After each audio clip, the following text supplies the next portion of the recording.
FullMetalTastic! So it's that time of the day. After making my rant video about the lack of marketing for Shadows, the next article with some raw gameplay has been released. As you may know, a few weeks ago, Ubisoft released their first article out of 4 in regards to Assassin's Creed Shadows. That article went over stealth, and it contains some pretty interesting and positive, dare I say, gameplay for Shadows. So check that video out if you have not. And now the next article has been released, which goes over a lot about combat. Now, you may have seen some YouTubers already release videos about this early, but unfortunately, believe it or not, I did not have that Ubisoft privilege. So I read it all with everyone else. With this new gameplay, we saw many new features and things, whether it was Yasuke and Naoe's combat styles, the enemy types, the weapon types, and a lot more. The stealth gameplay that they showed up a few weeks ago looks very polished, and so does this new combat gameplay as well. So it's evident that this delay has helped the game massively. Now, before I get into it, my goal is of course 100. I'll say this, I think the combat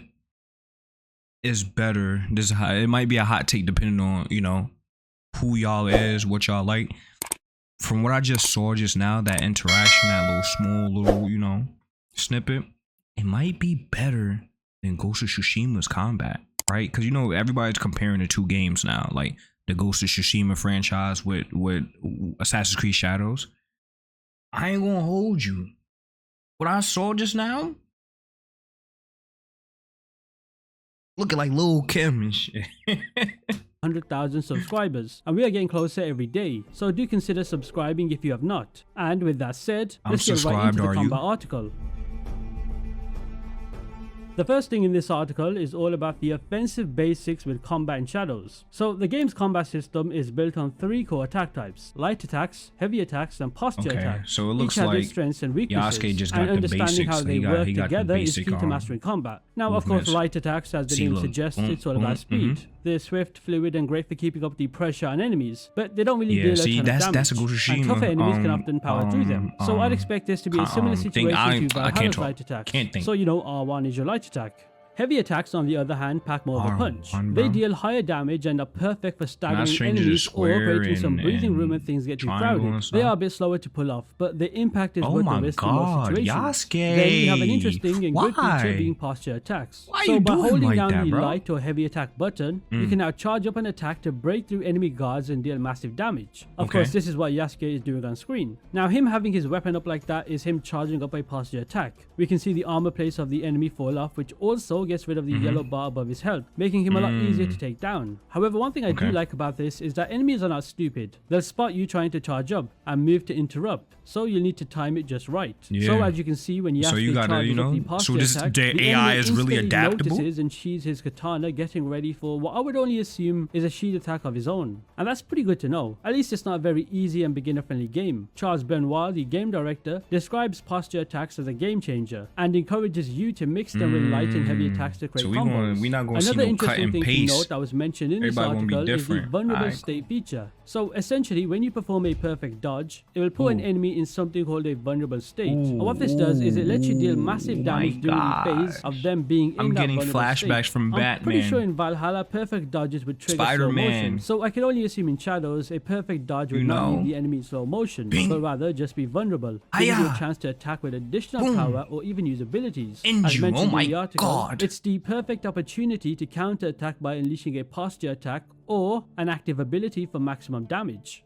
Now, here's one of many pretty interesting things in this article, and that is going over the defensive basics. So we all know by now what dodging, parrying, deflecting and blocking is. So to avoid wasting your time and reading over the basic definitions that we know, I'll skip to the parts that are interesting, and one of them has to do with dodging. Now, of course, dodging is the most fundamental defensive move, which lets both Naoe and Yasuke avoid incoming attacks. However, the way they dodge reflects their distinct fighting styles. So Naoe's dodges, for example, are agile and fluid, and she can use directional rolls. She can also smoothly evade multiple attacks without a recovery delay. The key phrase here is without a recovery delay. Now, this makes her perfect for the playstyle of speed and mobility. Get off me. Yasuke, on the other hand, well, he's a lot different. So instead of being able to roll like Naoe, he cannot do that, which I guess makes sense considering his goddamn size. Instead, his dodge is simply a directional step that keeps him upright and grounded, the armor, which he don't even look that big, his stoic samurai nature. Now, while this is effective, Yasuke's second consecutive dodge comes with a slight recovery period. So he's this gonna means move you like need to Jin time his Sakai. movements very carefully to avoid leaving yourself vulnerable, something that Naoe does not need to do.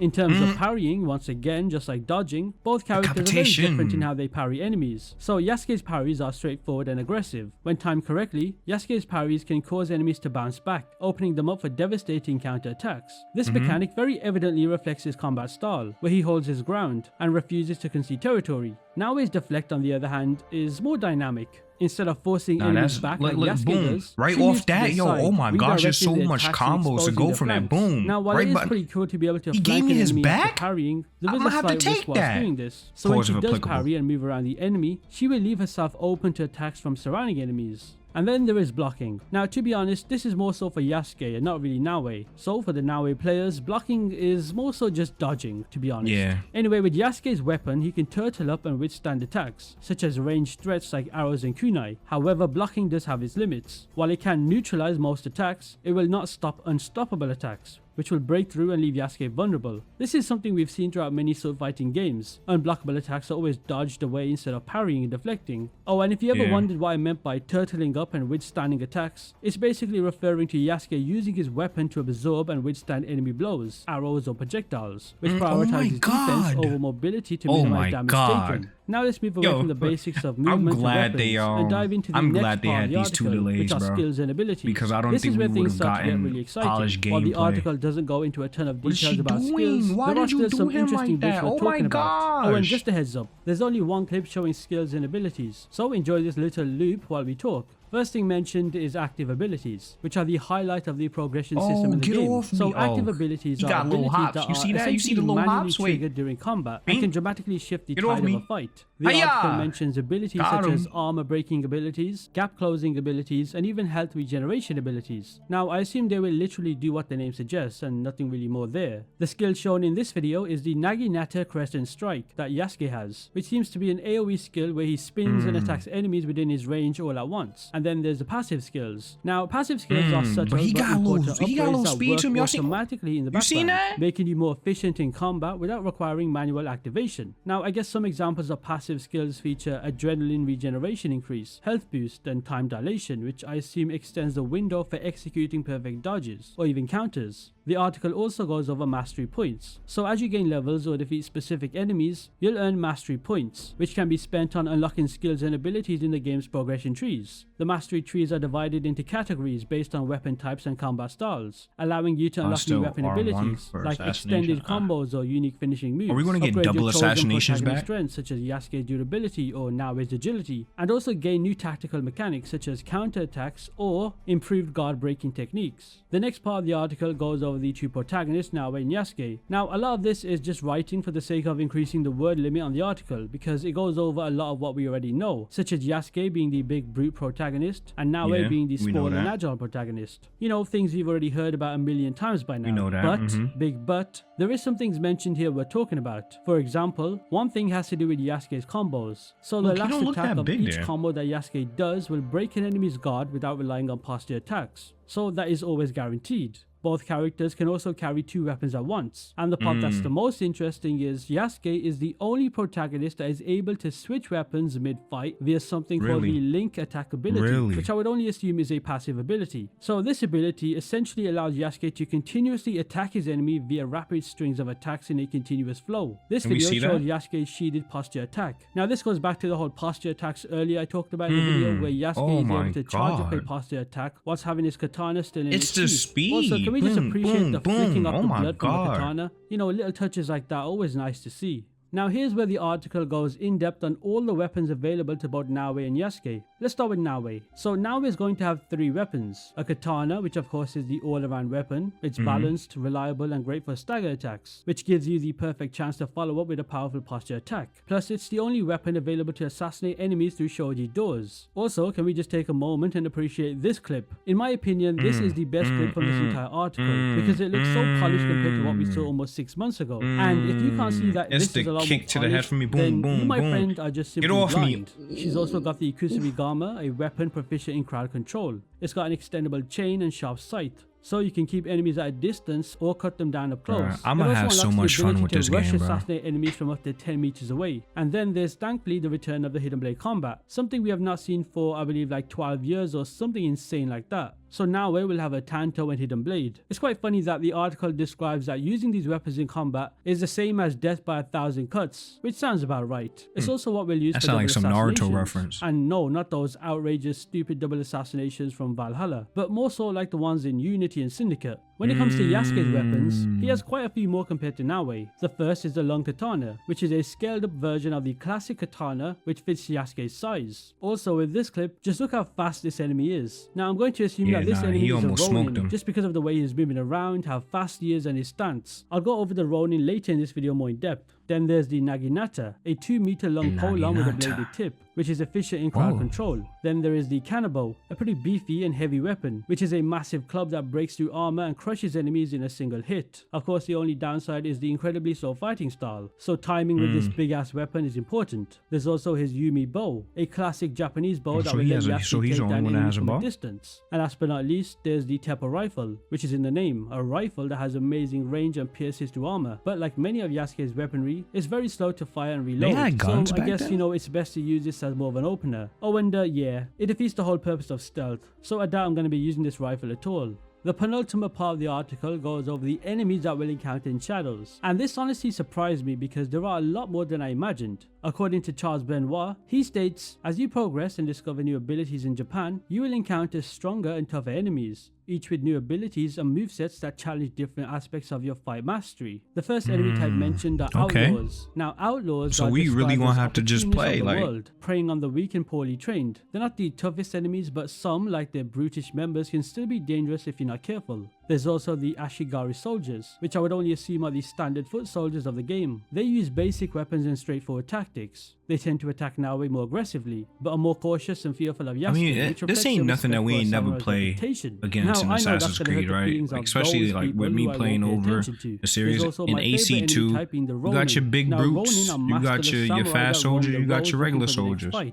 you got your archers. Guess, I'll go ahead and say that the Ronin will be the mercenaries equivalent to what Odyssey had, and then Falaki's equivalent to what Origins had. According to this article, Charles Benoit describes the Ronin as, they roam the roads and will attack on sight if they recognize you. Former samurai themselves, Ronin are well trained, and their disheveled looks are deceiving. So yeah, I'm gonna expect them to use samurai techniques to try and fight. Bro, they gonna try and smoke me, bro, but then I'm gonna have to get them. With that enemy look rather skilled. Then there's your samurai, which are the heavy hitters of the game, and they have a variety of weapons, armor and attack styles. They're pretty tough in a one-to-one fight, and if they're aware of your presence, they will stay highly vigilant, making stealth a challenge. There's also enemy types named Samurai Daisho, which are these elite warriors found in military castles. These Samurai Daisho mix advanced techniques and are among the toughest enemies in the game. They mention in this article that beating them is a serious challenge, but the loot that they drop makes it worth the effort. Now, I can't see these guys being the equivalent of the pole march enemies from the fortresses in AC Odyssey. Meanwhile, the final enemy type mentioned in Shadows is the Guardians, who I would compare to the commanders or captains of the forts in Odyssey. According to the article, Guardians are the game's elite reinforcements. They're samurai easily recognizable by their white manes and masks, and they're described as the toughest enemies to face, showing up only when alarms are triggered. They could also be equivalent to the elite bounty hunters in Mirage, named the Shakaria, who will come after you when your bounty is at max. And the last part of the article goes over the enemy attack patterns and the tactics of how these enemies attack. Now, I was quite surprised when I was reading this because there is a good amount of depth involved in it. First, there's the flurry attacks that enemies can do. These are rapid back-to-back attacks that are marked by a blue glint on the enemy's weapon. Blocking or dodging won't stop the entire sequence, so you'll need to parry or deflect each attack in the chain. Now, you gotta play smart. They put a lot of thought into this game. Counter-attack. Then there's the unstoppable attacks, which are marked by a red glint on the enemy's weapon and are incredibly powerful. I'm pretty sure we all should know what unstoppable attacks are, where you cannot deflect or parry them, but instead you're gonna have to dodge the unstoppable attack, because if you do parry, it will break your guard and leave you open to follow-up attacks. However, as I mentioned, dodging perfectly will trigger the enemy's vulnerable state, which as I talked about earlier in the video will let you deal massive damage during the phase of them being in that vulnerable state. And the final part of the article talks about the enemy's defensive actions. So instead of, enemies just being useless and standing there waiting for you to attack, the enemies in Shadows will have their own patterns, such as stepping back to avoid strikes, countering with lightning fast moves, and also trying to shift the momentum of the fight. So what this means is in large groups, game is going to be less likely to defend and more likely to overwhelm you, because they see the situation in their favor. I'm ready for it. I'm here for it. They'll constantly challenge your skills. And that brings me to the end of the combat article. Now to be fair, there was a lot mentioned here which is great, but then again, it would have been a lot more nice to see more gameplay shown. So for example, when they mentioned the Guardian enemy or the Ronin, I would have liked to see some gameplay of them. But I guess we'll see more of that in another article, maybe the exploration one. Maybe. Now, apart from the combat article and gameplay I just covered, I do want to also go over some other Assassin's Creed Shadows related news. And this one is slightly concerning, but also it's not at the same time. And no, it's not about wokeness or DEI or some bullshit like that. So if you're here for that, just get the hell off the video now. It's but the what I'm BS talking about for me. is this. So the news about half of the developers working on Assassin's Creed Shadows being fresh to game development is definitely concerning at face value. But it's also not all doom and gloom like some people make it out to be. First of all, Assassin's Creed is not some small niche franchise, it's Ubisoft's bread and butter. It's quite literally one of the biggest franchises in gaming. So let's say Ubisoft is a crumbling last 18 years. At this rate, it seems like it. Then Assassin's Creed is the last sturdy pillar holding it up. So putting a game as hyped as Shadows, which is finally giving a lot of Assassin's Creed fans, the key phrase there is Assassin's Creed fans, the long-awaited Japan setting in the hands of a team that's half inexperienced with their first game is kind of a gamble. There's also the issue of experience. Game development is not something anybody can really do. It's not, basic coding. It's about knowing how to handle the millions of little details that can make or break a project. I'm not saying I know anything about game development and advanced coding, but I can speak from a level of, common sense. New developers might know the technical stuff, but they have not been through the trenches of a full production cycle. That's where seasoned developers shine. They've seen the chaos before and know how to manage it. The concern here is whether Ubisoft has enough experienced people left to mentor the newer ones and make sure the game does not fall apart. Now, to me, the main reason why this is concerning is because of lore. Assassin's Creed has a deep, messy lore full of things like Pieces of Eden, the Isu mythology, the modern day, and all these interconnected storylines. Now, sure, a lot of newer fans may not care about this stuff, but there is also a lot of fans that do care about this stuff. If these new developers don't have a love for the series, or at least a solid grasp of what makes it special, then you might end up with a game that feels disconnected from the heart of Assassin's Creed. But then again, Odyssey felt a bit disconnected, and that was made by seasoned developers. Oh, and by the way, I wouldn't be surprised if somehow someone like Juno is introduced again in Shadows, when in reality she died in the comics. Would new developers even know that? I hope so. Now, apart from the bad I just talked about, I won't be a negative Nancy and ignore the fact that there are also some positives about this. Every developer starts somewhere, and sometimes new people bring fresh ideas that can shake things up in a good way. A lot of people, including myself, say that Ubisoft games nowadays are the same and boring. So would this change not be good for those people? Or am I tripping in saying that? We don't know what to expect. Plus, Ubisoft is not going to throw a bunch of juniors into a project like this without some experienced hands guarding the process. Big facts. I would hope not. Another thing to consider is that the game is in the polishing phase. If most of the heavy work is done, then having less experienced developers working on final tweaks might not be as risky. Plus, new talent can bring creativity, which is not a bad thing for a franchise that so many think has been feeling stale. And honestly, the doom and gloom reactions feel a bit overblown. There are some good examples of legendary games being made by teams with little experience. Look at GoldenEye 007. That team was mostly rookies, and it became one of the greatest games ever.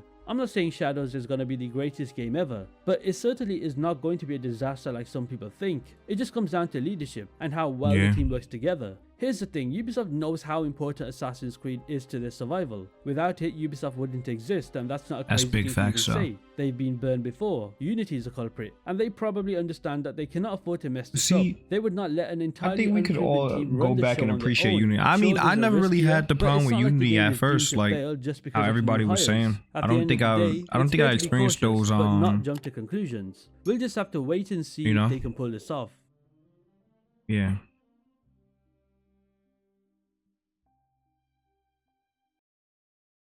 The continued lack of marketing for Shadows continues, or so we thought. We just got some brand new gameplay for Shadows, as well as information regarding the stealth side of the game. So as you may know, Ubisoft plan to make those developer diary episodes. I covered episode 1 and the leaked episode 2 on my channel, but I'm pretty sure they've now abandoned that series entirely for God knows what reason. Maybe everything that was shown in those developer diaries was from before the delay, I have no idea. But it's not all doom and gloom, because they are now releasing this. Now this is a roadmap of articles on the game, and today, as of me making this video, they released the first article which goes over stealth. Now in this article, they showed us some new gameplay and interesting game-changing information, if I'm being honest. So that's exactly what we're going to go over in this video. As always, be sure to hit that subscribe button if you have not. The goal is of course 100,000 subscribers, and we are getting closer every day. So without further ado, let's get right into it.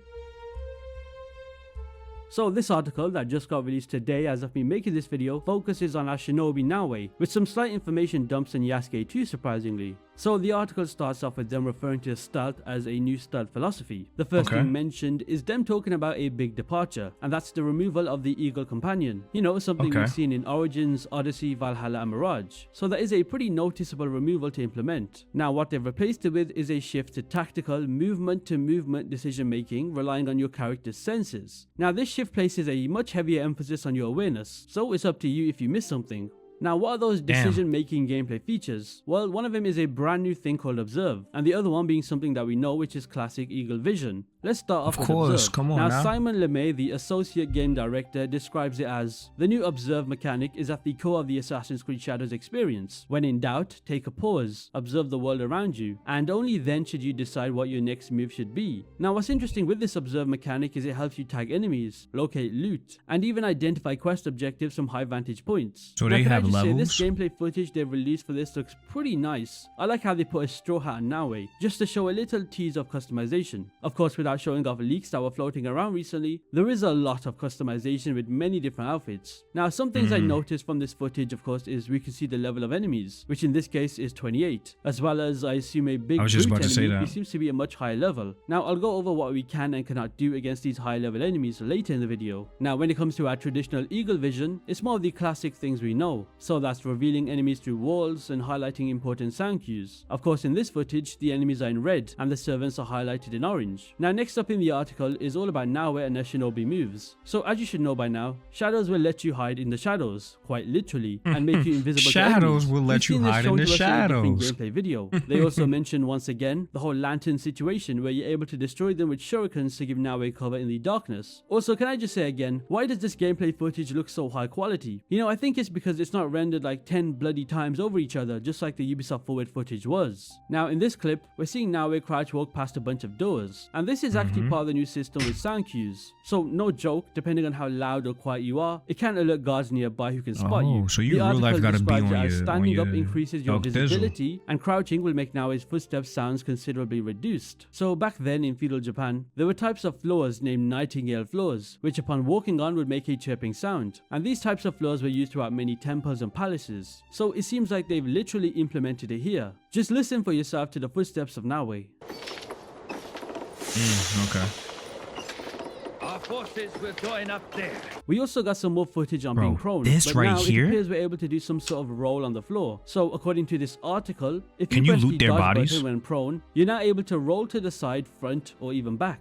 Now I already know this will be quite helpful for stealth, especially when you're crawling and a guard is approaching. You can just very quickly roll back into a bush or even underwater, because believe it or not, you can be prone underwater. Now what's even more interesting is Yasuke can do this too. Yes, Yasuke can go prone and crawl on the floor. Oh, I'm not sure why the developers did not decide to show this off in the article, but hey, at least now we know that. Now the next part of the article goes over Naoe's tools a lot more in depth. Before we had to guess what they would do, but now they fully explained each tool. So the first one is the smoke bomb, a pretty classic tool we're all familiar with that creates a cloud of smoke, allowing you to escape or assassinate low-ranking enemies without being seen. Now something that is new in relation to smoke bombs is that certain enemies such as samurai cannot be assassinated whilst they are caught in the smoke bomb. Now I don't know how you guys will feel about that. I mean, in terms of realism and immersion, sure, but you know, at the same time, I would prefer to be able to assassinate all my enemies with one swift strike. Now if this feature does not appeal to you, they did mention that you can turn on insta-kills in the game's menu. I don't think I will do that, as I'd rather play the game as it was intended. Now just going back to these samurai enemies, so when they are in the smoke, they will very quickly move out of the smoky area, and apart from not getting assassinated from behind, the samurai can also slice bushes to search for you, as well as being more hyper aware to deny assassinations. The associate game director describes it as, samurai are fearsome enemies and cannot be taken lightly. Once alerted, they are hard to trick or lure, as they assume that any tricks you use are just that, a trick to lure them. This will force you to adapt and think harder about how to get the drop on them. Now, I don't really like how they showed gameplay just for smoke bombs in this article. It would have been nice to see all the tools in use again. Now, the second tool is the Shinobi Bells, which is a tool used to distract enemies by throwing a bell on the floor to lure guards away from their post to create opportunities. The third tool is the kunai, an extremely sharp throwing knife that can deal a lot of damage and also result in one-shot kills when aimed with precision. Of course, precision I assume means where you're aiming, so maybe aim for the head. And the last tool is the shuriken, which are star-shaped throwing knives that can momentarily stun enemies and are also useful to be used as distractions in the environment. The article then moves on to talk more on Naoe and stealth, and interestingly, they describe Naoe as the smallest assassin to date, which surprised me. I genuinely thought that the Chinese assassin Xiao Zhen would have been the smallest, but I guess I was wrong here. I like how in this article they mentioned how Naoe can hide inside small storage spaces and boxes in order to get the drop on enemies. Sadly, they don't really show gameplay for that part. Come on, we need that. Like, y'all gonna tell us that and y'all not gonna like show it? We then get confirmation that the double assassinations are returning, which thank God. Now, this was speculation before, and thankfully it's now confirmed. Because double assassinations is something you just don't want to remove from your game, as that would just be goddamn idiotic if they did. So by equipping the Tanto Blade as one of Naoe's main weapons, and also unlocking a dedicated skill, this will allow you to perform double assassinations, both from behind and also from mid-air. Now, this is a part of the article that excites me a lot, and I'm glad this feature exists, and that is grabbing. So now, when undetected, you can now manually grab and drag enemies in any direction, allowing you to either silently assassinate them or decide to do a non-lethal takedown. Now, I'm all for Can you do that with Yasuke? This grab mechanic that they've introduced simply reduces the automation that we've seen in previous games. You know, all we could do in the other games is simply assassinate or knock out our enemies, but we've never seen something as complex as, you know, dragging your literal enemy away from this spot into a bush or wherever. The game director explains it as, in Shadows, if you want to assassinate someone from a stalking bush, you have to manually grab them, pull them in, and only then can you dispatch them. So yeah, that's some pretty good news right there. Now, the next part of the article goes over the enemies and what they can do, and this part starts off by going over the introduction of servants as a non-lethal enemy type, which has a lot to stealth. Now, while these servants don't really engage in combat at all, their ability to alert guards can completely derail a carefully planned infiltration. Now, I love the idea of having to monitor servants as they patrol their own routes. Keeping track of them makes stealth feel more rewarding, especially if you fully complete an outpost or wherever it is undetected. Also, the fact that you can really just walk around with them is a great touch, making it way more easier to identify them, so you know you don't get confused with regular NPCs or enemies. Another thing they mentioned has to do with the stealth AI and how they describe it as more forgiving. If you remember in Valhalla, the enemy AI when trying to do stealth in a fortress or an outpost was complete ass. I remember in Valhalla you could get detected for the littlest of things, which meant the entire area was alert. Now in Shadows it seems to be the opposite. So in temples or fortresses or castles or wherever, different districts will exist as their own individual arenas. So what that means is, let's say you are caught while performing stealth. Instead of, you know, a game like Valhalla where the entire area will go after you, only that certain district or area you got caught in will look for you. Now I like this, as it allows for recovery and re-engagement even if you're caught, which makes this stealth feel a lot more forgiving without really completely removing old Assassin's Creed, they was on your boots. That if you get detected by an enemy, they will search for you in pairs, with one watcher and one seeker, and there will also be more alert from then on. So, you know, features like whistling to lure them will only result in their suspicions being increased. Now, remember earlier where I mentioned how double assassinations are confirmed? Well, there is a progression system that if you neglect, it will cause your assassinations to not be one shot. So there's going to be a hidden blade upgrade system. So you real life gotta play. Really you gotta put your time in leveling system in Odyssey, which was also an Assassin's Creed game made by Ubisoft Quebec. So I assume it's going to work in a similar approach. But of course, since this is an RPG game, it's expected for a thing like hidden blade upgrading to be a feature. So the way you can detect if an assassination is successful is by looking at the color of the prompts. So a white assassination prompt means you can instantly kill that enemy. A yellow one means it's not instant, but you will deal damage to them. And the red one means that enemies cannot be affected to it at all. That's crazy. So you real life gotta fight for your life. Well, he says, when it comes to assassinations, progress and context work in hand, invest in perks that increase your assassination damage and test things around. A strong enemy may survive a frontal assassination, but may die from a sneaky air assassination. Now let's go over the final part of the article. There's some information about Yasuke and stealth, which surprised me that they'd even talk about this. So Yasuke, as we know, is the brute protagonist. You know, the one that will do all the heavy lifting and the raw combat. However, he can still be stealthy when he uses his bow. So yeah, that's interesting to have. I mean, it would have been quite silly if there was no stealth. Can you really count that as being? I mean, that is stealthy, right? Now, also, what's interesting is Yasuke is now able to assassinate enemies as well, but not in the way you're thinking. He cannot go behind and use a hidden blade like Nawe, but instead he can sneak behind enemies and use his melee weapon as his assassination tool, which just sounds so pretty goddamn brutal. I mean, imagine that, minding your business, and next thing you know, a big ass cannibal strikes your head from above. I mean, ouch. Now the article ends with some hopeful news. They mentioned that there will be more on Yasuke in the next article, which of course is going to be all about combat, so that is going to be self-explanatory.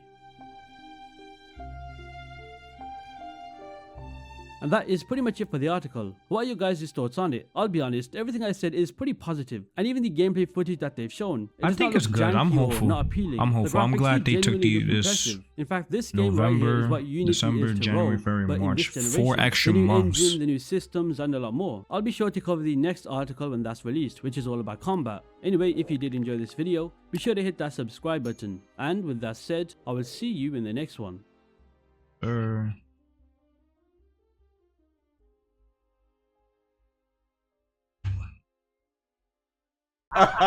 Yo, go follow Tastic. Go follow Tastic's Twitch, cuz. That man is crazy.